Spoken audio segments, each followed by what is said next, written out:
iza balagtum nisa apa balagna ajalahuna fa amsikuhuna bima'rufin aw syari'uhuna bima'ruf wala tumsikuhuna ghairil litadatu wa ma yaf'al dzalika faqad zalama nafsahu wala tattabi'u ayatil ladzi usuba waskuru nikmatallahi alaikum wa ma anzala alaikum minal kitabi wal hikmati ya'idukum bi wa taqullaha wa la'allakum bikulli syai'in alim.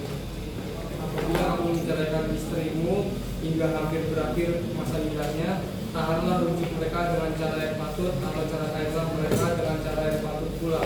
Janganlah kamu menahan rujuk mereka untuk memberi kemudaratan sehingga kamu melampaui batas. Siapa yang melakukan demikian, dia sungguh telah menzalimi dirinya sendiri. Janganlah kamu menjadikan ayat-ayat hukum-hukum Allah sebagai bahan ejekan. Ingatlah nikmat Allah kepadamu dan apa yang telah diturunkan Allah kepadamu, yaitu kitab Al-Quran dan hikmah sunnah, untuk memberikan pengajaran kepadamu. Bertakwalah kepada Allah dan ketahuilah bahwa sesungguhnya Allah Maha mengetahui segala sesuatu. Bismillahirrahmanirrahim.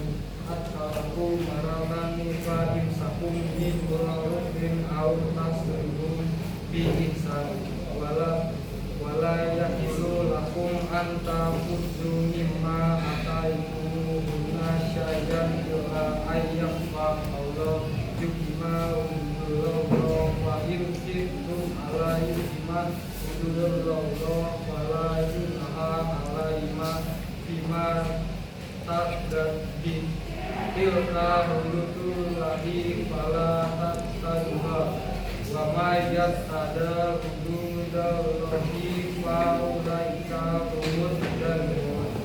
Talak yang dapat dirujuk itu 2 kali. Setelah itu suami dapat menahan rujuk dengan cara yang patut untuk melepaskan menceraikan dengan baik.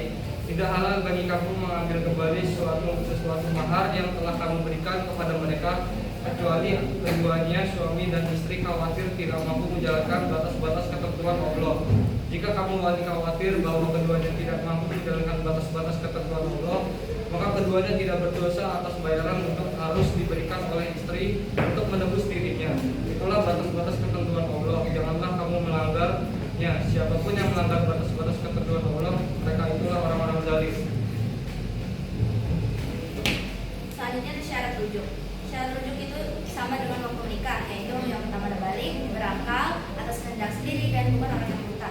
Apabila orang yang rujuk itu adalah buta dan belum balik dan orang yang terpaksa, maka hukumnya tidak sah, sebagaimana yang dijelaskan dalam Al-Sirbiti dalam kitab ini Al-Tajus. Selanjutnya ada rukun rujuk, yakni adanya perceraian atau talak, terus orang yang akan merujuk atau suami, orang yang akan dirujuk atau istri, dan sigat, yakni ucapan yang harus dikaitkan dengan pernikahan atau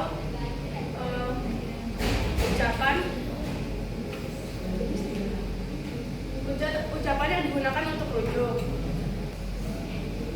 Selanjutnya ada hikmah pernikahan dalam Islam. Yang pertama ada bertawakal kepada Allah Subhanahu wa taala dan Rasulnya.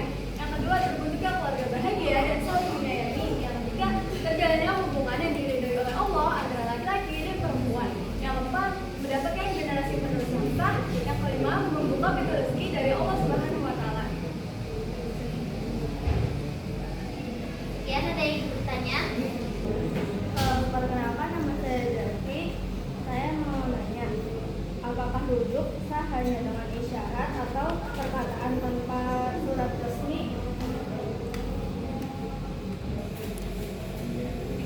Izin menjawab, berdasarkan hukum Islam, rujuk itu dapat dinyatakan sah hanya dengan perkataan atau tindakan selama masa iddah talak raj'i tanpa mengumpulkan syarat resmi saat kejadian.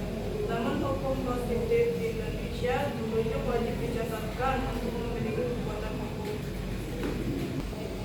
Saya Syakira izin bertanya, bagaimana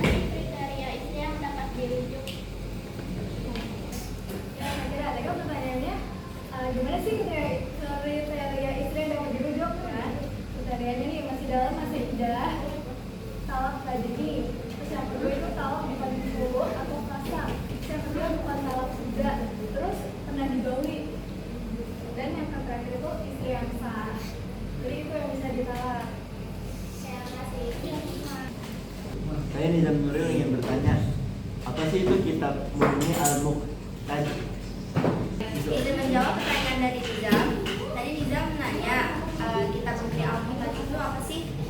Kitab Mughni al-Muqtad itu merupakan rujukan utama yang menjelaskan hukum perceraian secara detail, termasuk definisi, jenis talak, iddah, serta kewajiban nafkah. Iya.